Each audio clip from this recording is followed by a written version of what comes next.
Muy buenas noches, bienvenidos a una nueva edición de Cuarto Intermedio. Empezamos un nuevo mes en este jueves, 1 de septiembre, a partir de las 22, como todos los jueves, aquí por Somos Paraná. Tenemos un programa muy interesante el de hoy, porque ha habido casos que han ocupado la atención de todos nosotros y en muchos de los casos han causado en su momento amplia repercusión en la opinión pública. Nosotros estamos con invitados especiales aquí en piso, pero antes, como siempre, vamos a la presentación y auspicio de este programa.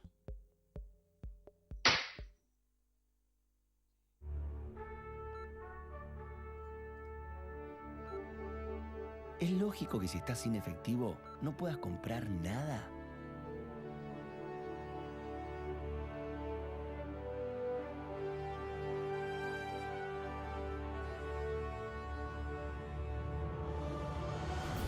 Nada. Lógico es que puedas pagar con tu tarjeta de débito. Es cómodo, es seguro y es una sensación inigualable. ¿Estás pensando en usarla? Es lógico. Nuevo Banco de Entre Ríos. Acá, para vos. Este programa es presentado por Vicegobernación de la Provincia de Entre Ríos. Lanfranchi Abogados, Boris Cohen, Pablo Minetti, 422-4249. Doctores Cuyen Bartorelli Abogados, teléfono 431-5221. Marcos Rodríguez Allende, abogado, asuntos penales. Santiago del Estero y Malvinas, Paraná, 421-8598. Juan Pablo Temón, Milton Urrutia. Asuntos penales y de familia. Asesoramiento integral. ALEM 435. Teléfonos 40 71 997.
De Cuarto Intermedio, les decía, con un programa muy interesante y muy intenso que tanto Marcelo Medina como Néstor Bellini, a quien les doy las muy buenas noches. ¿Cómo andan?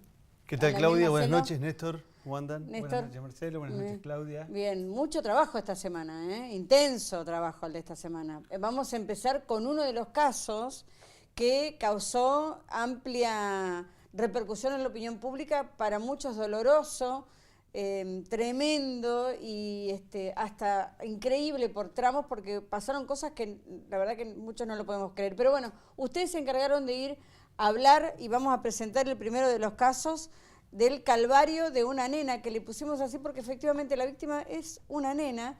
¿Y de qué se trata, Marcelo Medina? Ayer llegó a su fin en la ciudad de Paraná, en el Tribunal Oral Federal, el juicio contra Carlos Martínez, acusado de haber explotado sexualmente y abusado de una menor salteña aquí en la capital entrerriana. Esta historia se llevó a cabo aquí en Paraná en el 2014. Agosto de 2014 desaparece esta criatura de la zona del Quebrachal, en Salta, y luego es rescatada aquí en Paraná en septiembre. 20 días después la encuentran cuando investigaban un robo. Ayer fue la discusión final.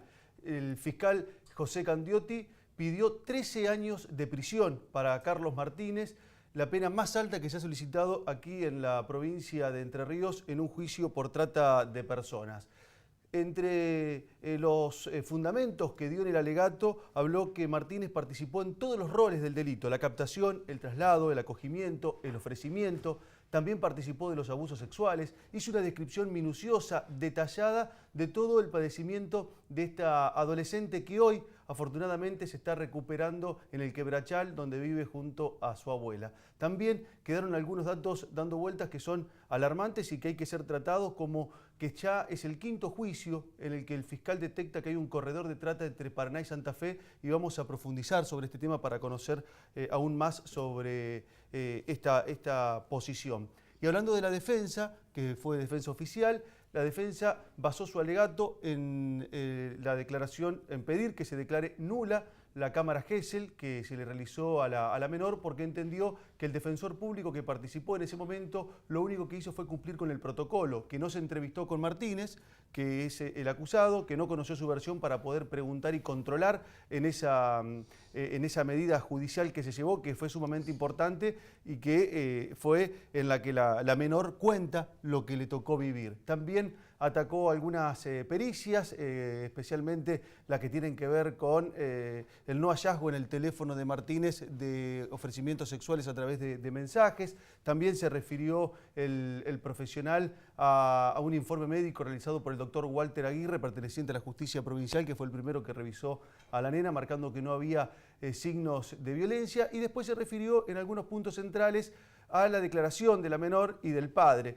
Él dice que la menor sostiene que la secuestraron cuando volvía de un negocio a la casa de la abuela. Ella vivía con la abuela y el hermano, y el padre dice que ella en realidad se había venido a trabajar a Santa Fe. Hay una diferencia ahí que el abogado, en su afán obviamente por defender y por llevar adelante el patrocinio de Martínez, lo pone y lo alega para que el tribunal lo tenga en cuenta al momento de dictar sentencia. Sentencia que se va a conocer el 7 de septiembre, miércoles 7 de septiembre, se va a conocer el dictamen de este caso que se hizo muy famoso, porque esta criatura vivió un tiempo en la Plaza Carbó junto a Martínez, en un iglú que se había hecho durante una protesta ambientalista. Había una protesta ambientalista contra agroquímicos, habían levantado un iglú, quedó el iglú, y ahí esta joven dormía con Martínez, quien luego fue detenido en la zona de la terminal de Paraná.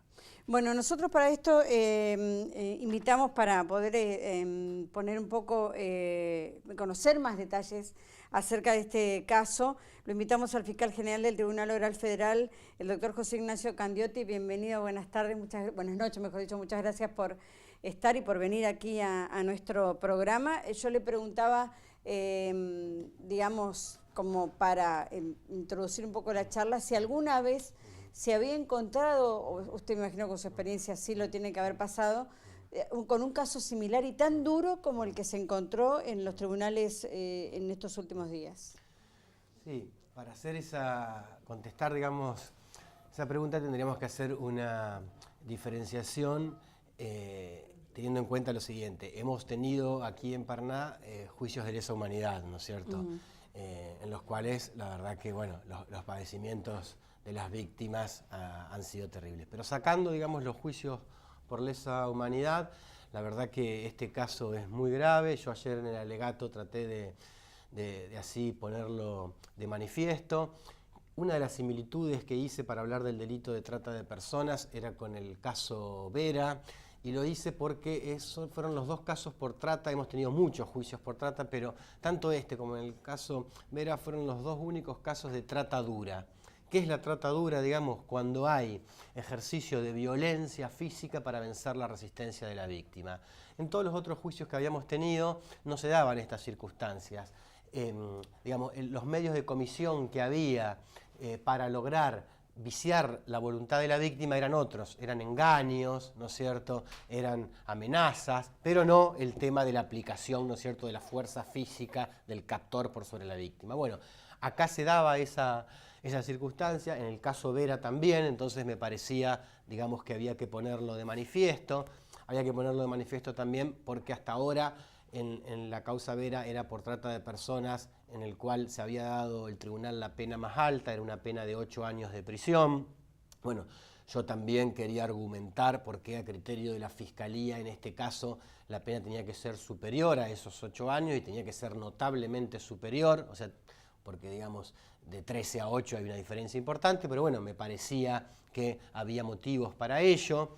La defensa ejerciendo su rol, yo lo respeto, bueno, le parecía que la pena de 13 años era desproporcionada, ¿no es cierto?, que era muy elevada. Yo traté de fundar el por qué no, me quise detener en eso bastante porque me parecía importante hacerlo y para eso tener en consideración varias cuestiones. Ustedes recordarán que estuvieron en el juicio que yo previamente dije que para mí era un acto de responsabilidad muy grande digamos, porque justamente no es lo mismo pedir 8 años, 9 años, 10 o 13, ¿entiende? Uno lo tiene que hacer racionalmente, también no dejarse llevar por sus emociones, ¿me entienden? Entonces, sí. Disculpe que interrumpa, pero ¿cuáles fueron entonces los motivos por los cuales usted pidió ese monto de pena y que fue motivo de discordancia respecto de la defensa? Sí. Bueno, yo lo traté de fundamentar en varias cuestiones. Una de ellas era que en este caso se habían dado todas las fases del delito. O sea, acá habíamos tenido la captación para que la gente entienda, porque a veces capaz que nosotros con términos jurídicos, o sea, acá la habían sacado a la nena de su lugar de origen y la habían llevado primero a Santa Fe y luego a Paraná, y por ende no solo la habían captado, sino que la habían trasladado, que es otra acción típica del delito. Le habían dado alojamiento en 2 ciudades distintas con la finalidad de su explotación sexual. Le habían ofrecido, que significa, digamos, entregarla al cliente. Entonces eso me parecía, digamos, que era importante ponerlo de relevancia. ¿Y por qué? Porque el legislador con una sola de estas acciones ya considera que el delito está constituido. ¿Me entiende? ¿Y usted dio por probado, doctor, que Martínez participó en las 4? Yo di por probado que participó en las 4. Sumado a eso, había agravantes a su vez. Y digo agravantes porque la ley anterior hablaba de medios comisivos. Y ahora no se necesita, digamos, de violencia o de amenazas para que el delito se dé por consumado, por acreditado, sino que si hay amenazas o hay violencia o hay aprovechamiento de la vulnerabilidad, funciona como un agravante. A criterio de la Fiscalía, esas agravantes se presentaban. No había sido casual que vaya al Quebrachal y busque a esta nena que no vivía con sus padres, que vivía con su abuela, que si bien le prestaba atención, era una mujer bastante mayor. Entonces digo, a su vez el tema de que la amenazaba, el tema de que ejercía violencia física, ¿no es cierto?, pegándole para lograr vencer su resistencia. Bueno, todas estas cuestiones me parecían que eran importantes para tener una pena como la que solicité. Y también me parecía importante el tema, ¿no es cierto?, del daño que se le había provocado a la nena, digamos, el gravamen. Yo por eso hablé también de que me parecía de que ese gravamen era irreparable, por eso digo, tampoco me parece que creamos que desde el punto de vista de la víctima, si hay una sentencia y es condenatoria, va a ser todo fantástico. No, digo, a ver, la víctima el daño que se le generó, nadie se lo va a devolver. Digo, quizás, como yo dije, la sentencia sirva a medias, como una mitad de reparación, digamos, pero para la víctima, digamos, me parece que el daño que se le generó no se le va a reparar, y eso los jueces, a mi entender, lo tenían que tener en cuenta. Y un poco también pensando en la víctima, por eso también fue que solicitamos, y esa es otra de las cuestiones que atacó la defensa, de que no vuelva a declarar en el debate. Y lo solicitamos no por un capricho, sino porque hay razones para así hacerlo. Miren, hay un fallo de la Corte Suprema de Justicia de la Nación, que es el fallo Gallo López. Ese fallo es para delitos sexuales y es con voto de la doctora Hayton de Nolasco. Y ahí Hayton de Nolasco muy descriptivamente cuando dice ¿por qué no traer sucesivamente a declarar a la víctima en los procesos judiciales? Para mí el fallo es muy bueno porque Hayton de Nolasco dice lo siguiente: el captor, el imputado le genera a la víctima una primer victimización que es justamente ocasionándole el daño. Pero además el daño, dice, los operadores judiciales tienen que abstenerse de generarle una segunda victimización, llamarla a declarar sucesivamente, ¿me entiendes? Esa es la famosa revictimización. Y acá la nena se había comunicado con personal judicial y había dicho, prefiero no volver a declarar porque aparte, dice la nena, yo ya declaré en cámara judicial y voy a decir lo mismo, voy a sostener lo mismo. Entonces, digamos, nos parecía que había argumentos razonables, jurídicos, normativos, para no volver. Bueno, así lo solicitamos. El tribunal nos hizo lugar, el defensor, vuelvo a decir, yo lo respeto, no es una crítica para nada, hizo su defensa, él cuestionó esa cuestión, bueno, nosotros en el alegato defendimos de vuelta ¿no es cierto?, esta circunstancia. Bueno, ahora el tribunal tendrá que resolver, ¿no es cierto?, si le da la razón a la defensa en esto o a la fiscalía. Doctor, ¿cómo llega una criatura de Salta a Paraná, pasando por Santa Fe, viajando en colectivo, sin ningún tipo de control? Bueno, usted lo ha planteado en otros Es buena casos. la pregunta, sí, sí. Digo, es buena la pregunta porque digo, también nos tiene que llevar a reflexionar a todos, como yo digo, para tratar también de que estos casos traten de evitarse, de que no se vuelvan a suceder. Acá, ¿qué pasó? La nena viajó desde Monte Quemado, Santiago del Estero, hacia la ciudad de Santa Fe. Porque si bien la captan en el Quebrachal en Salta, hacen 130 kilómetros de distancia hasta Monte Quemado y ahí se toman el colectivo. Y en el colectivo viaja con 2 personas que no son sus padres, los santafesinos, como le decían en el lugar. Y digo en el lugar porque la policía de Salta hizo una investigación que dio sus frutos. Entonces digo, el tema de los controles, ¿no es cierto?, es importante, el tema de los controles en las rutas por las fuerzas de seguridad, el tema de los controles en los medios de locomoción públicos. Yo siempre recuerdo otro caso, fue Manzanares Campoamor, acá también en Entre Ríos, en Victoria, ustedes recordarán cuando a una chica también, estas 2 personas la habían sacado de su casa a las 12 de la noche y a las 3 de la mañana fueron detectados cuando querían pasar de Victoria, le decían que le iban a llevar a Córdoba y el gendarme les pareció rara la situación porque no eran los padres, ¿no es cierto? Y entonces, bueno, hizo las averiguaciones pertinentes y dio que había una denuncia de la madre. Bueno, en este caso es similar. En este caso había una denuncia del padre de la nena por desaparición, por eso digo es que la policía de Salta empezó a investigar, pero digo, bueno, la verdad es que los controles son importantes, quizás si los mismos funcionaran adecuadamente, en la empresa de colectivo no hubiera podido viajar sin sus padres, o por lo menos hubieran tenido que acreditar las personas por qué llevaban a una menor de edad que con ellas no lo unía un vínculo familiar. Bueno, digo, esto también nos tiene que hacer reflexionar. Doctor, usted en su alegato habló que es el 5º juicio donde usted detecta que hay un corredor de trata entre Paraná y Santa Fe. Sí, sí, a mí se me erizó la piel cuando lo escuché. ¿De qué estamos hablando? Sí, es algo que nosotros lo hemos puesto de relevancia, inclusive antes de este juicio, con Silvina Calveira, que trabaja mucho en la temática. Antes que pase lo que advertimos es que muchas veces las víctimas, ¿no es cierto?, son de Santa Fe y aparecen acá en Paraná. No sé si ustedes recordarán, hubo un caso también que dio bastante que hablar, porque en Avenida Ramírez fueron detectadas chicas de Santa Fe que las traían en remis. Entonces digo, evidentemente hay un corredor Santa Fe-Paraná, entonces digo, tenemos que tenerlo en cuenta. ¿Cómo se lo combate? Bueno, yo pienso que de muchos lados, los operadores judiciales contactándose entre sí, ¿no es cierto?, compartiendo, digamos, información, porque a su vez este mundo de la trata también, el tema, digamos, no es muy amplio en cuanto a los prostituyentes. Y mire el caso de este que estamos hablando ahora. Sí. Resulta ser que según la policía de Salta, la chica cuando la llevan a Santa Fe iría a lo de un agente Vera. Ella dice la policía de Salta, Cristian Vera y creo que Matías Vera, si mi nombre no. Resulta ser que cuando en Santa Fe se enteran de esto, sale la información de que son conocidos en el mundo.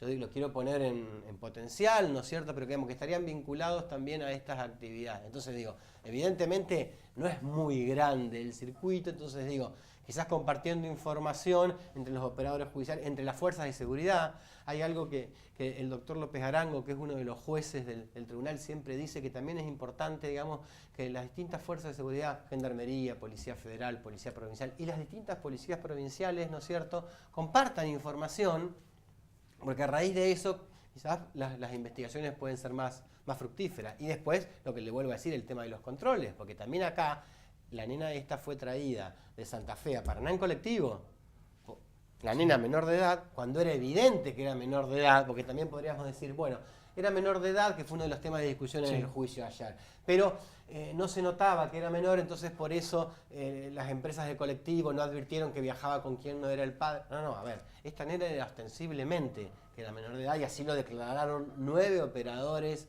entre gente del COMNAF y gente de la policía de Entre Ríos. Por eso yo decía, no podemos, el imputado, él en su derecho de defensa decía, yo no me di cuenta y tampoco me importaba preguntarle si era menor de edad. A ver, era evidente que era menor de edad, ¿me entienden? Entonces digo, bueno, si es evidente para toda la gente, también, digamos, es evidente cuando va en un colectivo y quizás eso se pueda aceitar para tratar, ¿no es cierto?, de que no suceda. Doctor, la trata de personas tiene 2 modalidades, una es para la explotación laboral y la otra para la explotación sexual. Exacto. Según numerosos estudios que se han realizado sobre la temática, la ruta de la trata para explotación laboral sería la del noroeste argentino y la ruta de la trata para explotación sexual sería la del noreste, Misiones, Corrientes, Entre Ríos, y el destino de las víctimas es el sur. Se hablaba, yo me acuerdo hace unos años hablando con operadores judiciales, me decían que Entre Ríos está considerado zona de ablande. La pregunta viene en relación a esto que usted hablaba de la violencia que se le infligió a esta chica para cohesionar su resistencia. ¿Tienen información sobre eso? ¿Es Entre Ríos zona de ablande para las víctimas de trata de explotación sexual? Yo creo que no solo de ablande, porque también... ¿De destino? De destino también, y lo digo por los casos, digamos, judicializados, ¿no es cierto?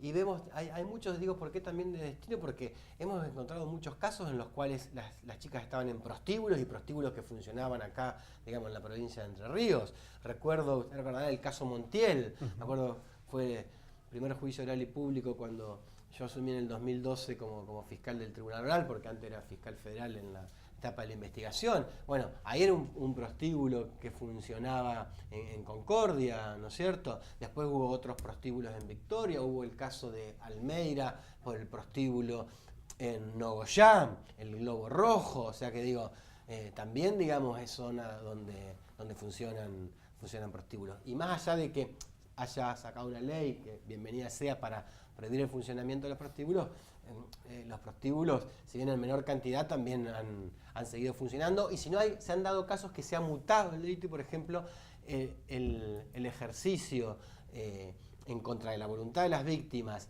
de la actividad sensual a cambio de dinero se ha hecho, por ejemplo, en departamentos. Esto también lo vimos en el caso Vera. En el caso Vera no era que estaba acá en Paraná. Vera no le hacía prostituir a la chica en prostíbulos y sin embargo se daba en las calles de nuestra ciudad. Doctor, le hago una pregunta que tiene que ver con respecto a las modalidades de investigación. Antes de la ley, una importante operadora judicial nos contaba, Marcelo, en otro programa que teníamos, que el equipo, digamos, que se dedicaba a la investigación era un equipo muy acotado, lo que a nosotros nos llamó la atención, pensamos que requeriría de una infraestructura un poco más grande.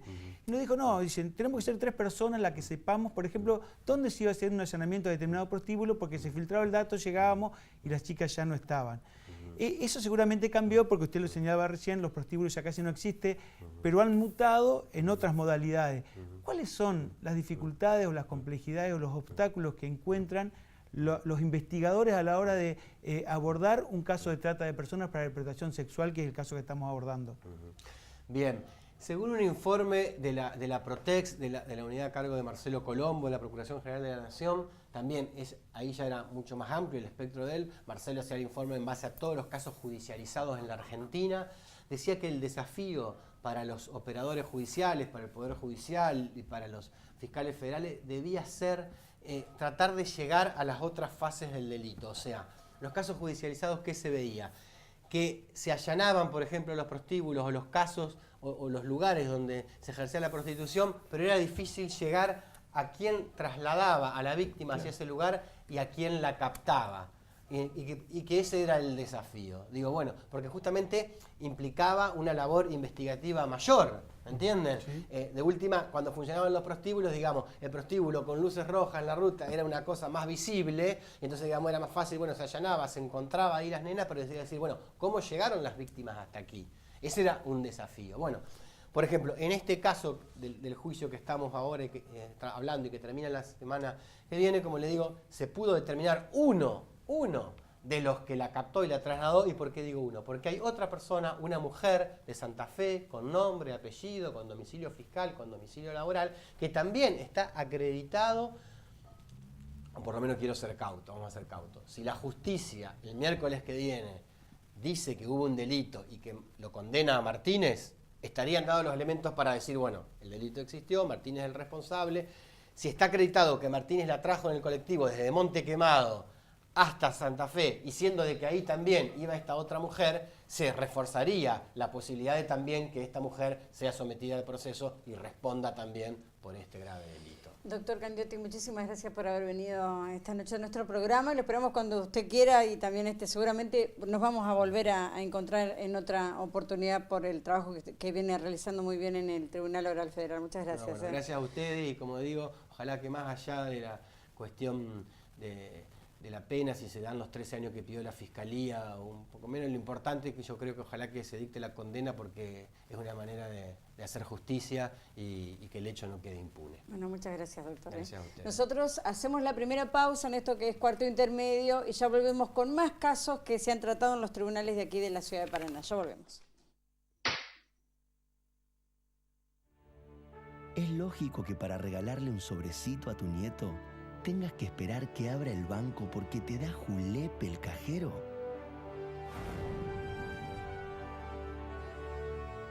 No.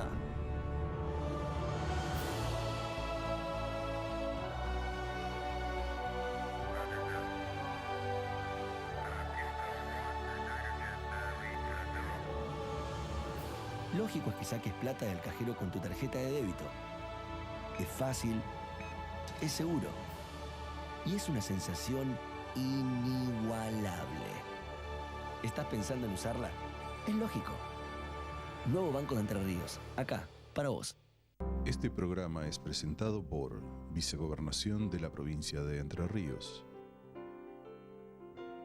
Lanfranchi Abogados, Boris Cohen, Pablo Minetti, 422-4249. Doctores Cuyen Bartorelli Abogados, teléfono 431-5221. Marcos Rodríguez Allende, abogado, asuntos penales, Santiago del Estero y Malvinas, Paraná, 421-8598.